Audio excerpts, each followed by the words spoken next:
Bismillahirrahmanirrahim. Assalamualaikum warahmatullahi wabarakatuh. Nama saya Elsa Kamila Rusdiana, NIM 192101121. Di sini saya akan menjelaskan tentang materi perkuliahan fikih ibadah, yaitu memaknai ibadah mahdhoh dalam perspektif kesalehan sofistik dan kesalehan sosial. Sebagaimana telah kita ketahui bahwa ibadah adalah sebuah kewajiban bagi seluruh makhluk hidup di dunia ini. Bukan hanya dalam agama Islam saja, tetapi seluruh agama juga mewajibkan pengikutnya untuk melaksanakan ibadah. Dalam agama Islam, bukan hanya manusia saja yang wajib untuk melaksanakan ibadah, tetapi jin juga diwajibkan. Seperti yang telah dijelaskan pada ayat Al-Quran, Bismillahirrahmanirrahim, wa ma khalaqtul jinna wal insa illa liya'budun, yang artinya aku tidak menciptakan jin dan manusia melainkan agar mereka beribadah kepadaku. Al-Quran surat Az-Zariyat ayat 56. Pada ayat ini sudah jelas diketahui bahwa Allah menciptakan makhluknya, yaitu jin dan manusia, hanya untuk menyembah dan beribadah kepadanya, dan bukan untuk melakukan maksiat dan merusak alam semesta ini. Banyak sekali macam-macam ibadah yang ada, mulai dari yang berhukum wajib hingga ibadah yang berhukum sunnah. Pada kesempatan kali ini, saya akan membahas mengenai ibadah wajib, yaitu ibadah mahdhoh. Ibadah mahdhoh adalah ibadah secara vertikal, yaitu ibadah yang semata-mata berhubungan dengan Allah Subhanahu wa Ta'ala, atau biasa kita sebut dengan hablum minallah. Ciri-ciri ibadah mahdhoh ini adalah segala sesuatu ibadah yang ketentuan dan ketetapannya itu sudah dijelaskan dengan rinci pada Al-Quran dan hadis. Ibadah mahdhoh ini hanya terbatas pada ibadah yang memiliki sifat khusus. Contohnya, ibadah sholat, ibadah puasa, dan ibadah haji. Kemudian, ibadah mahdhoh ini dilaksanakan semata-mata bertujuan untuk mendekatkan diri atau qurbah kepada Allah Subhanahu wa Ta'ala. Dalam menjalankan ibadah mahdhoh, ada banyak sekali manfaat yang dapat kita ambil, yaitu mulai dari kesalehan individu, lalu kesalehan sofistik, dan kemudian kesalehan sosial. Kemudian mengenai kesalehan sofistik, tasawuf atau yang biasa juga disebut dengan pensucian diri adalah bukan mengenai ibadah yang dilakukan seperti sholat, puasa, dan lain sebagainya. Tetapi, tasawuf ini adalah keikhlasan hati dalam menjalani ibadah tersebut. Ilmu tasawuf adalah suatu kelompok yang bertingkah laku serta mempunyai tekad yang kuat dan ketetapan hati untuk mendapatkan ridha Allah Subhanahu wa Ta'ala. Seperti yang telah dicontohkan oleh Rasulullah Sallallahu Alaihi Wasallam. Para penganut aliran tasawuf ini berpegang teguh pada cara kehidupan Nabi yang sebagaimana telah terlihat pada cara kehidupan para sahabat, kehidupan para tabi'in. Mereka menyucikan hati dengan cara meninggalkan segala perbuatan yang buruk, serta selalu menuntut diri mereka dan orang-orang di sekitar mereka untuk selalu terbiasa dengan akhlak dan perilaku Rasulullah SAW. Seiring dengan perkembangan zaman, kecenderungan terhadap duniawi semakin lama semakin meningkat. Meskipun secara lambat, kecenderungan ini semakin meluas di tengah-tengah masyarakat. Banyak bermunculan metode pencucian diri yang memiliki prinsip serta aturan masing-masing. Hal ini menjadi alasan bagi para sufi untuk membimbing umat Islam menuju jalan yang benar. Pada akhirnya, muncul berbagai macam tarekat yang juga dan juga kegerakan tasawuf yang telah tersebar luas di kalangan masyarakat. Tasawuf bukanlah hal baru atau yang biasa kita sebut dengan bid'ah dalam Islam. Hal ini karena keberadaan tasawuf itu sudah ada sejak zaman Rasulullah SAW, yaitu segala suatu disiplin yang diambil dari Nabi Muhammad SAW dan juga dari para sahabat yang sudah berakar kuat dalam agama Islam. Tasawuf adalah ilmu untuk membersihkan diri dari segala keinginan yang buruk, seperti halnya iri, dengki, riya, sombong, marah, kikir, sebagaimana manusia membersihkan jasad lahirnya. Ilmu tasawuf mengajarkan kepada seseorang untuk melihat kepada dirinya sendiri, mengintrospeksi diri, dan membersihkannya dengan cara yang sesuai dengan ajaran Islam, yaitu menurut Al-Quran dan Sunnah Nabi. Selanjutnya, menghiasi diri dengan sifat yang sempurna dan mulia seperti taubat, takwa, istiqomah, jujur, ikhlas, tawakal, dan lain sebagainya. Seiring dengan perkembangan zaman, masyarakat modern banyak yang salah mengartikan tentang tasawuf ini. Sebagian ada yang percaya bahwa tasawuf itu bertentangan dengan ajaran Islam, bahkan tidak ada dasarnya dalam syariat Islam yaitu Al-Quran ataupun Sunnah. Tetapi di sisi lain, banyak juga ulama yang mempercayai adanya tasawuf ini. Mereka mengakui bahwa tasawuf bersumber dari syariat Islam, yaitu Al-Quran dan Sunnah. Dan juga mereka menerima karena mengetahui hakikat asli dari tasawuf ini. Kemudian tujuan tasawuf yaitu pertama untuk membersihkan hati dari segala sesuatu keinginan yang buruk, serta perilaku dan kebiasaan buruk yang telah kita lakukan. Dan semua kesalahan kita yang mengakibatkan dosa yang menumpuk.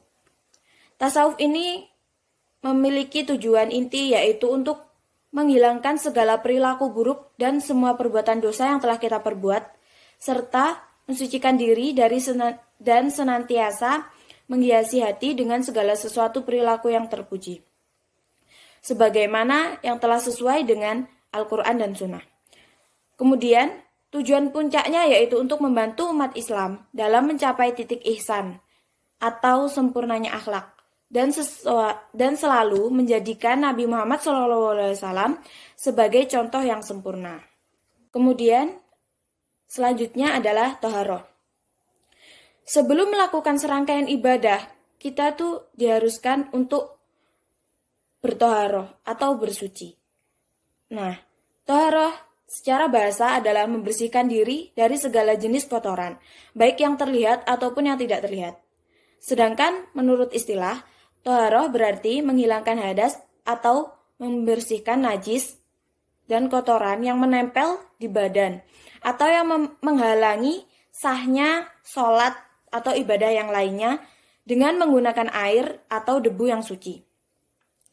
Toharoh ini wajib dilakukan, terutama sebelum melakukan sholat, karena bersuci adalah syarat sahnya sholat.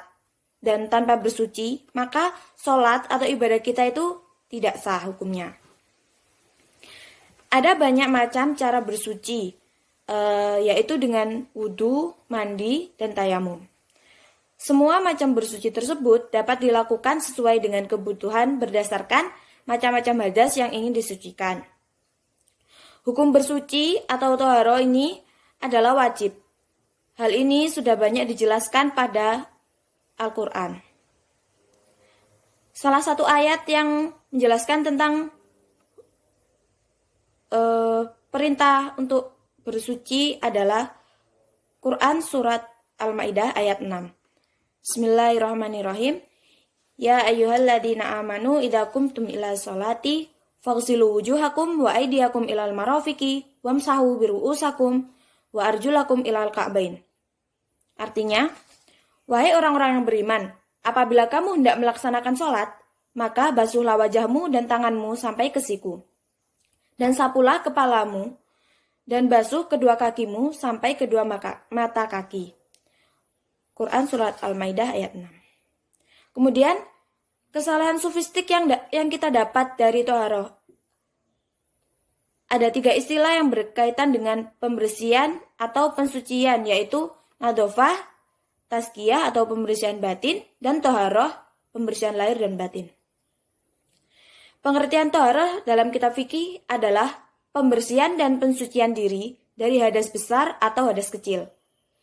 Dalam perspektif sufistik, toharoh tidak hanya mencakup tentang kebersihan fisik, tetapi juga yang lebih utama yaitu kebersihan batin. Piranti dan tata cara toharoh dari segala kotoran dan dosa telah diatur sedemikian rupa hingga sangat rinci, bahkan melebihi dari pelaksanaan sholat atau pelaksanaan ibadah itu sendiri. Dalam keadaan najis atau kotor dan tidak suci, maka kita tidak boleh melakukan ibadah. Bahkan kita juga tidak boleh menyentuh benda yang suci seperti kitab suci Al-Quran. Hal ini sudah dijelaskan pada Al-Quran. Bismillahirrahmanirrahim. La yamassuhu illal mutahharun. Yang artinya tidak menyentuhnya kecuali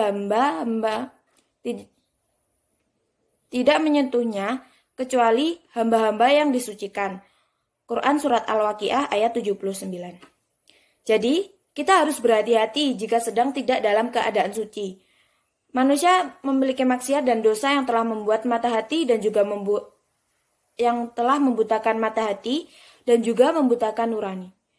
Kemudian, maksiat dan dosa juga akan menimbulkan perasaan gelisah, sehingga mengganggu ketenangan hidup. Intinya, maksiat dan dosa ini telah merendahkan derajat serta kualitas manusia sebagai makhluk yang sempurna. Maka dari itu, pembersihan diri dan bersuci sangatlah penting. Bahkan, bukan hanya badan kita saja yang harus dibersihkan, tetapi pakaian kita pun juga harus dibersihkan. Allah berfirman, Bismillahirrahmanirrahim, wa thiyabaka fatahhir wa rajfata fahjur.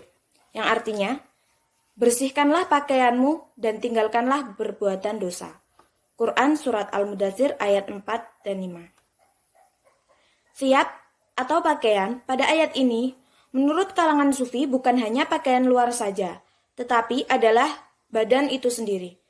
Badan adalah pakaian, yaitu pakaian untuk jiwa, hati, pikiran, dan juga ruh. Badan juga sebagai pembungkus organ tubuh dan menyatukan organ spiritual yang ada di dalamnya. Kemudian, kesolehan sosial yang kita dapatkan dari toharoh yaitu banyak sekali. Seperti halnya, toharoh merupakan bentuk pengakuan Islam terhadap fitrah manusia. Pada dasarnya, manusia menyukai kebersihan dan menghindari yang kotor.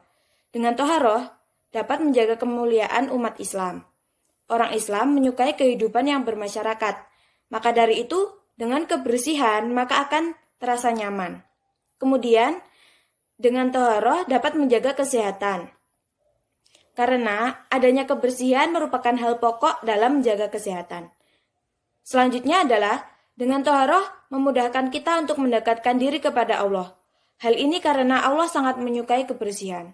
Maka dari itu, saat akan melakukan ibadah, kita harus dalam keadaan bersih dan suci, agar orang-orang yang berada di sekeliling kita juga merasakan nyaman. Kemudian, ibadah mahdoh selanjutnya yaitu ibadah sholat. Sholat merupakan ibadah yang paling utama bagi umat Islam. Mengapa demikian? Karena amal ibadah seseorang makhluk yang pertama kali ditimbang pada hari akhir kelak adalah sholat. Sholat juga merupakan tiang agama. Maka dari itu, kita sebagai umat Islam wajib untuk melaksanakan sholat. Dengan menegakkan sholat, itu berarti sama saja kita telah menegakkan agama Islam. Sholat memiliki banyak sekali manfaat, seperti dimensi individu, dimensi sufistik, dan juga dimensi sosial. Di dalam sholat, terdiri dari beberapa gerakan di dalamnya, seperti mengangkat tangan, ruku, sujud, dan masih banyak yang lainnya. Dan semua gerakan-gerakan itu memiliki hakikat dan fungsinya masing-masing. Kemudian kesalehan sofistik yang kita dapat dalam sholat itu adalah dalam menjalankan ibadah sholat, maka kita akan mendapatkan kesalehan, yaitu menjauhkan diri dari perbuatan keji dan mungkar. Dengan sholat, kita juga akan mendapatkan ketenangan jiwa. Kemudian, menyadarkan kita bahwa kita tidak bisa melakukan segala sesuatu itu dengan sendiri tanpa pertolongan Allah Subhanahu wa Ta'ala. Dan hanya Allah lah yang dapat menolong kita. Selanjutnya, dengan sholat kita juga dapat memperkuat dan mempertebal akidah serta keimanan kita kepada Allah Subhanahu wa Ta'ala. Yang secara tidak sadar, keimanan kita itu telah digoda akan kenikmatan dunia oleh setan setiap harinya. Hakikat mengangkat tangan atau takbiratul ihram. Takbiratul ihram atau yang biasa kita lakukan dengan mengangkat kedua tangan. Hal ini mengandung beberapa makna. Pada umumnya, mengangkat tangan merupakan simbol menyerah atau pasrah terhadap segala sesuatu. Mengangkat kedua tangan ini dilakukan ketika takbir, yaitu kedua tangan diangkat dan diletakkan sejajar dengan telinga. Kemudian dihadapkan ke arah kiblat dengan mengucapkan takbir. Tangan ini juga sebagai simbol kekuasaan, juga sebagai kekuatan manusia dalam melakukan berbagai hal dan dalam menyelesaikan sebuah permasalahan. Dengan tangan, manusia juga dapat membuat suatu masalah. Jadi, jika seseorang dapat mengendalikan tangannya dan dapat senantiasa mengontrol atas kekuasaan, kekuatan, dan segala sesuatu yang bisa dilakukannya, maka manusia akan mencapai tingkat kesempurnaannya.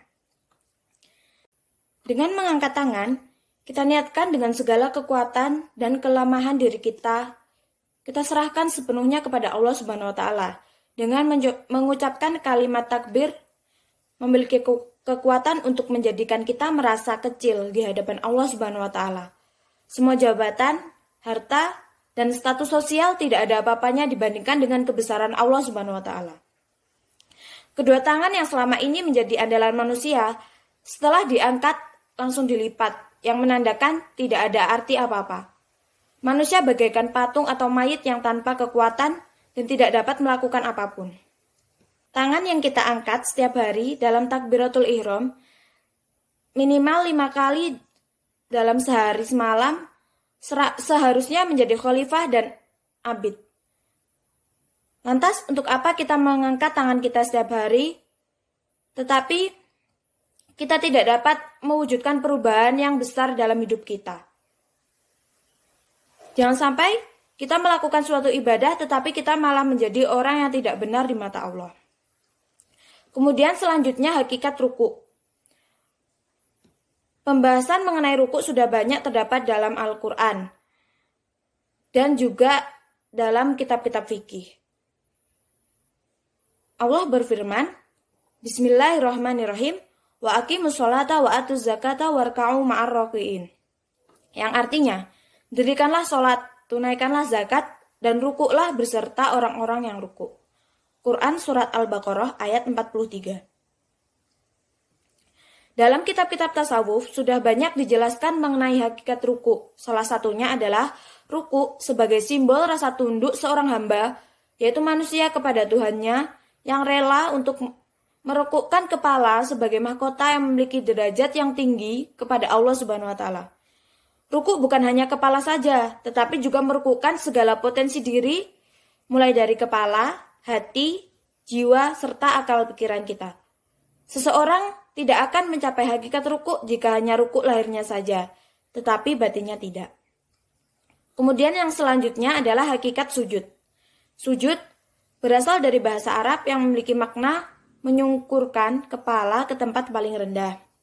Tetapi, dalam pandangan tasawuf, sujud memiliki arti yang berbeda, yaitu sebuah simbol penghancuran diri. Selain itu, sujud juga memiliki makna yaitu simbol pengosongan diri atau tahalli. Maksudnya, yaitu pada saat sujud, manusia merasakan tidak ada yang selain Allah. Pada posisi sujud, kita merendahkan diri kita hingga mencium tanah.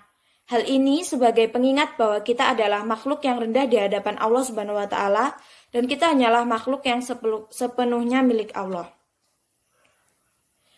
Allah memberikan kesempatan kepada orang-orang yang sedang sujud untuk mengikis keangkuhan dan kesombongan dalam dirinya. Setinggi apapun derajat manusia, maka akan kembali ke tanah. Manusia adalah makhluk yang terbuat dari tanah dan akan kembali menyatu dengan tanah. Maka dari itu, saat manusia menempelkan diri ke tanah, maka tidak akan ada bedanya tanah secara asli dengan tanah, yaitu manusia. Kemudian, yang selanjutnya adalah hakikat tasyahud. Pengertian tasyahud secara harfiah adalah penyaksian dan kehadiran. Pelaksanaan tasyahud adalah setelah melaksanakan sujud terakhir. Bacaan dalam tasyahud adalah bacaan tahlil. Pada saat melafalkan kalimat ilaha, jari telunjuk kanan ditunjukkan seolah sedang menunjuk sesuatu. Jari telunjuk ini menyimbolkan kalimat tauhid yang sempurna. Kemudian pengertian tasyahud yang sesungguhnya adalah perwujudan puncak kesadaran spiritual seseorang yang telah mampu menyaksikan hakikat wujud. Setelah melakukan 2 sujud, orang yang sedang sholat sudah sampai ke tingkat hakikat tasyahud, maka sudah mampu menyaksikan Zat yang Maha Esa di atas semua yang ada. Tasyahud seperti ini mungkin terjadi pada seseorang yang benar-benar sudah sampai ke tingkat yang paling tinggi. Tidak ada lagi rahasia dan gaib bagi seseorang yang sudah sampai pada tingkat ini, karena semuanya menjadi transparan. Tebal tipisnya transparan tasyahud seseorang berpengaruh dari tingkat kedekatannya kepada Tuhan.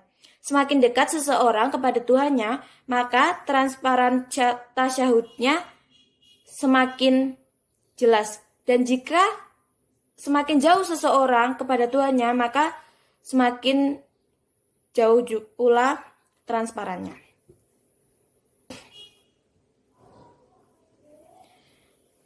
Seseorang yang telah berada pada puncak perjalanan spiritual, maka akan terjadi efek dalam dirinya, yaitu merasakan ketenangan jiwa, kepasrahan, tawakal,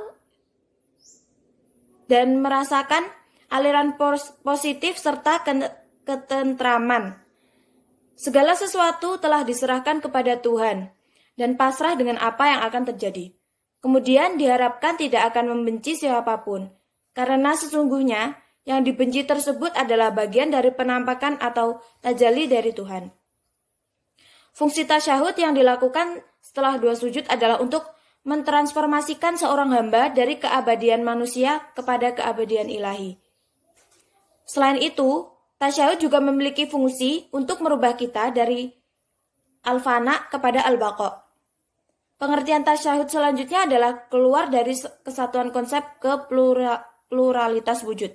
Maksudnya adalah untuk menyadarkan kembali manusia dari alam kemabukan spiritual, yaitu ketika sujud, kepada kesadaran ilusif. Kemudian selanjutnya hakikat salam. Seperti yang telah kita ketahui bahwa salam adalah penutup dalam sholat. Salam pertama merupakan salam kepada Allah Subhanahu wa Ta'ala. Kemudian salam yang kedua merupakan salam kepada Rasulullah, diri sendiri, dan juga salam kepada semua makhluk hidup yang lainnya. Semua ucapan salam pasti akan dijawab. Jika kita mengucapkan salam kepada Allah, maka tentu Allah juga akan menjawab salam kita. Kata Islam sendiri juga sudah mengandung makna damai, yaitu damai kepada Allah. Maka Allah juga akan berdamai dengan hambanya. Salam merupakan pembukaan kepada dimensi horizontal dan penutupan dimensi vertikal. Dengan mengucapkan salam, kita juga menengokkan kepala ke kanan dan ke kiri.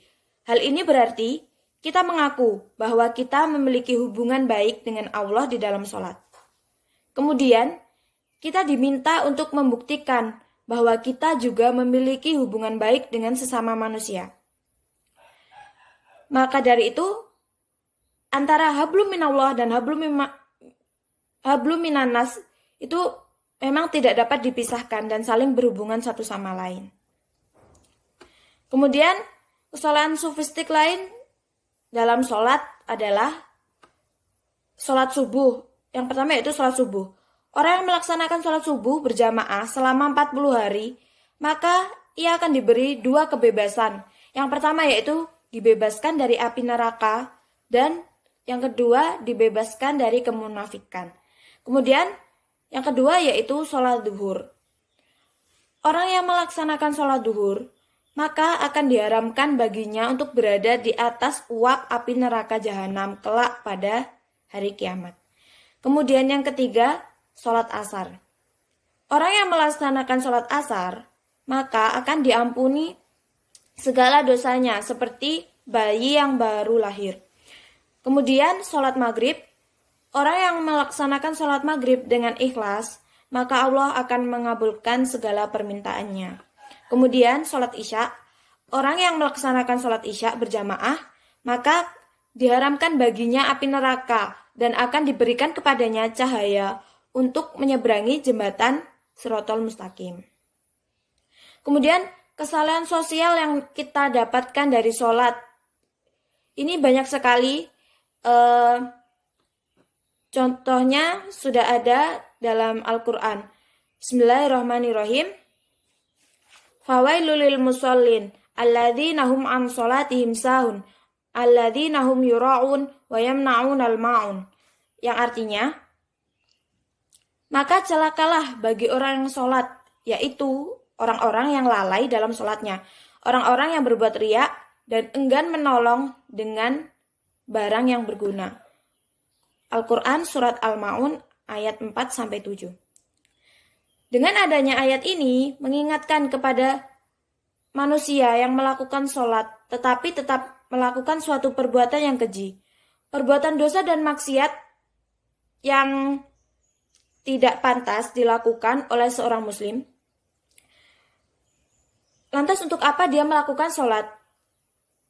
Tetapi dia masih melanggar larangan Allah. Hal ini sama saja dia telah melecehkan Tuhan. Semoga kita tidak termasuk kepada orang-orang tersebut. Terhindarnya manusia dari perbuatan keji dan mungkar adalah berhubungan dengan kehidupan sosial. Kemudian selain itu masih ada lagi kesalahan sosial yang lain, yaitu menjelaskan bahwa sholat itu dapat mencegah manusia dari perbuatan keji dan mungkar. Sudah dijelaskan dalam Al-Quran Surat Al-Ankabut ayat 45. Bismillahirrahmanirrahim. Utslu ma uhiya ilaika minal kitabi wa aqimus shalah. Inna sholata tanha anil fahsya'i wal munkar walidikrillahi akbar. Wallahu ta'lamu ma tasna'un. Yang artinya, bacalah kitab Al-Quran yang telah diwahyukan kepadamu Muhammad dan laksanakan sholat. Sesungguhnya, sholat itu mencegah dari perbuatan keji dan mungkar. Dan ketahuilah, mengingat Allah, sholat itu lebih besar keutamaannya dari ibadah yang lain. Allah mengetahui apa yang kamu kerjakan. Quran Surat Al-Ankabut ayat 45. Kemudian, ibadah mahdoh yang selanjutnya yaitu puasa. Puasa yang menurut bahasa Arab adalah shaum atau siam, yang berarti menahan diri dari makan dan minum, serta segala sesuatu yang membatalkan puasa, dari mulai terbit fajar hingga terbenam matahari. Puasa adalah ibadah yang memiliki syarat-syarat dan tata cara tertentu. Sekarang ini kita berada pada bulan suci Ramadan, di mana seluruh umat Islam diwajibkan untuk menjalankan ibadah puasa. Kewajiban melaksanakan puasa ini sudah ada pada Al-Quran. Bismillahirrahmanirrahim. Ya ayyuhalladzina amanu kutiba alaikumusiyam kama kutiba alal ladzina min qablikum la'allakum tattaqun. Yang artinya, wahai orang-orang yang beriman, diwajibkan atas kamu berpuasa sebagaimana diwajibkan atas orang-orang sebelum kamu agar kamu bertakwa. Quran Surat Al-Baqarah ayat 183. Dari ibadah puasa ini kita dapat mengambil kesolehan sofistik. Di masjid sofistik yang ada pada puasa adalah proses yang dilakukan secara sungguh-sungguh dalam meniru tindakan seseorang dan melakukan perubahan mengendalikan diri, mendekatkan diri dengan Allah, dan nilai spiritual ke dalam kehidupan sosial. Orang yang melakukan ibadah puasa diibaratkan seperti orang yang sedang melakukan perjalanan jauh selama berhari-hari untuk menuju kedekatan dengan Allah Subhanahu wa taala.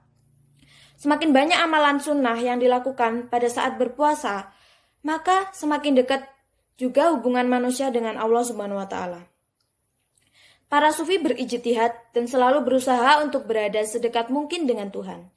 Dengan hal ini, mereka meyakini bahwa akan merasakan getaran cinta, rahmat, kasih sayang, taufik, hidayah, inayah, serta berkah dari Tuhan. Kedekatan dan persatuan batiniah para sufi dengan Tuhan bukan secara fisik, tetapi secara spiritual dengan sifat-sifat Tuhan dalam batas kemampuan umat manusia. Kemudian, ibadah puasa adalah ibadah yang paling disukai oleh Allah Subhanahu wa taala. Karena dalam menjalankan ibadah puasa tidak ada unsur riya atau pamer oleh orang yang melaksanakannya dan senantiasa melakukannya hanya untuk beribadah kepada Allah.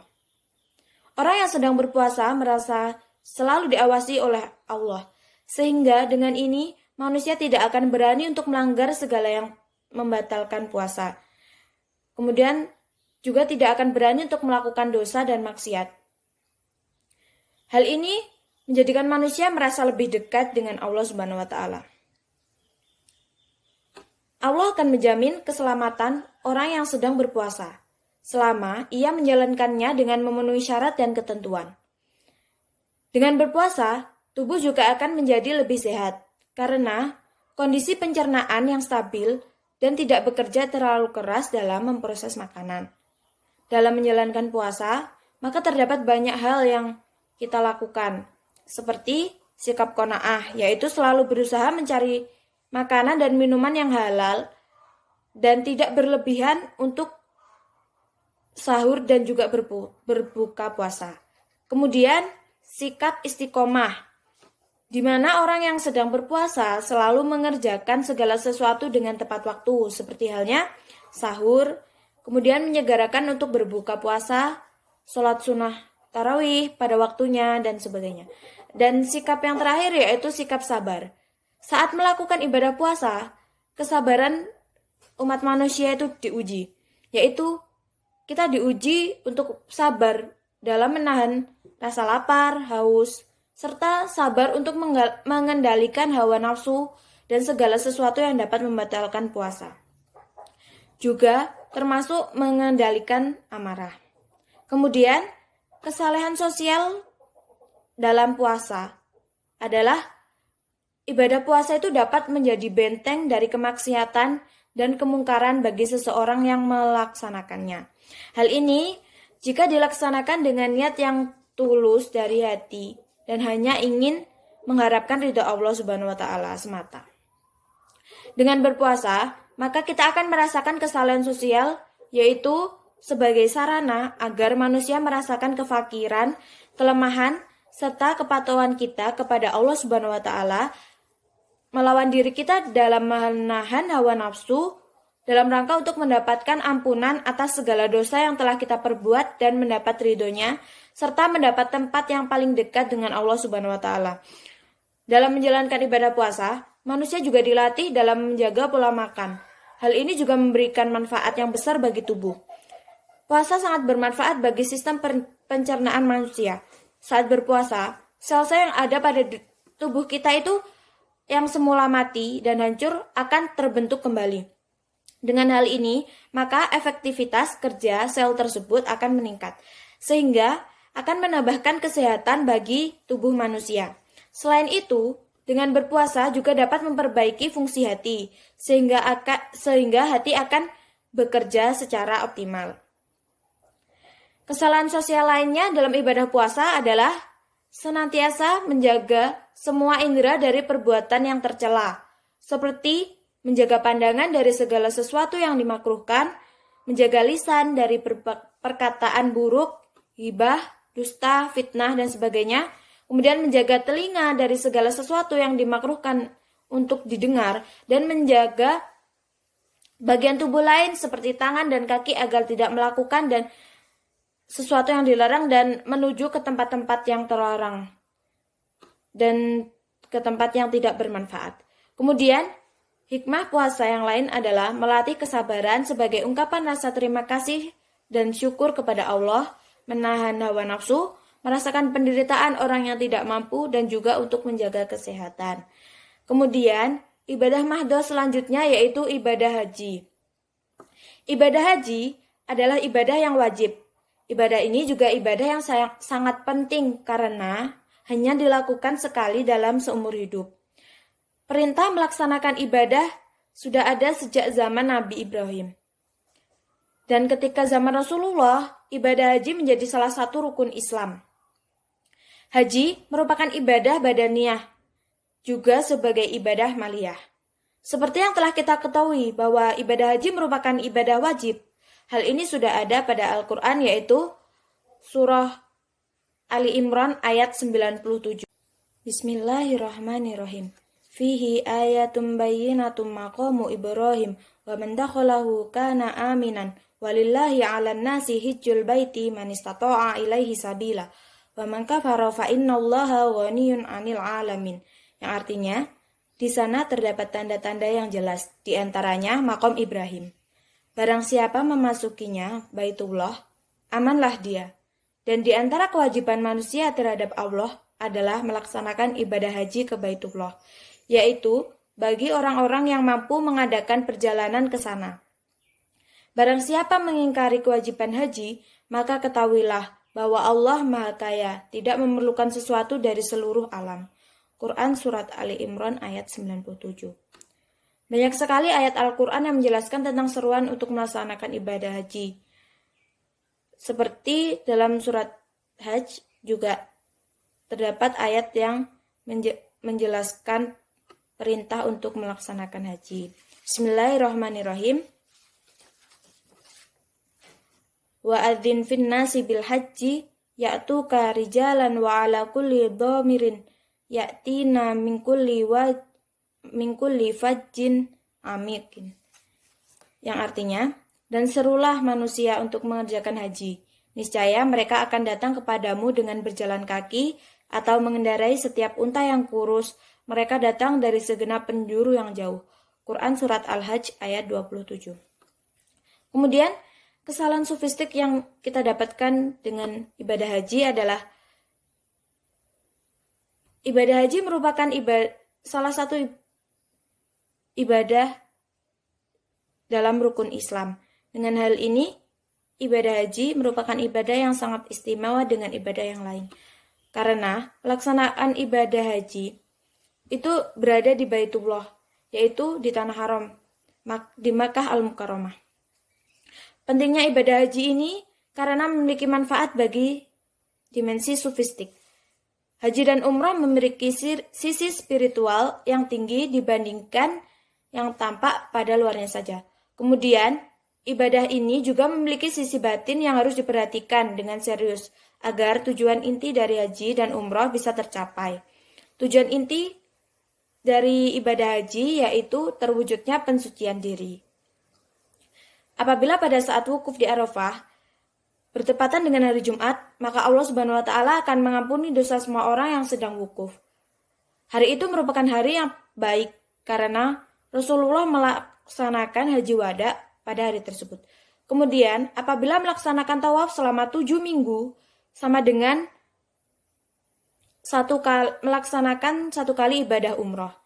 Dan jika melaksanakan 3 kali ibadah umrah, itu sama dengan melaksanakan 1 kali ibadah haji. Pahala ibadah haji itu sangatlah besar.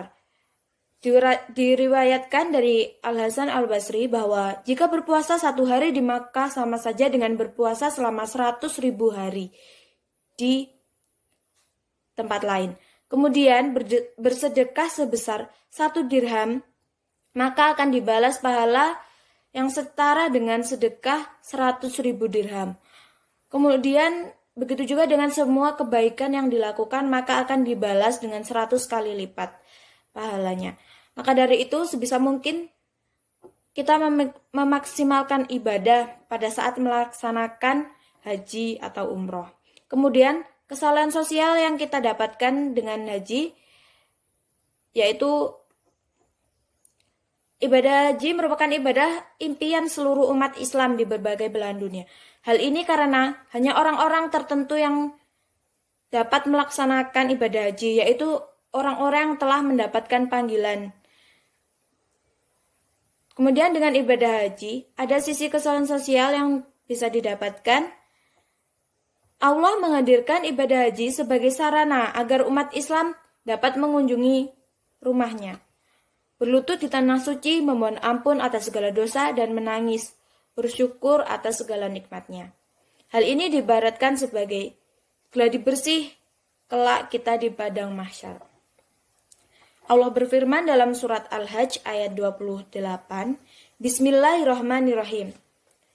Liyashhadu manafi'a lahum wa yadhkuru ismallahi fi ayyamin ma'lumat ala ma razaqakum min bahimatil an'am wa kulu minha wa at'imul ba'isal faqira.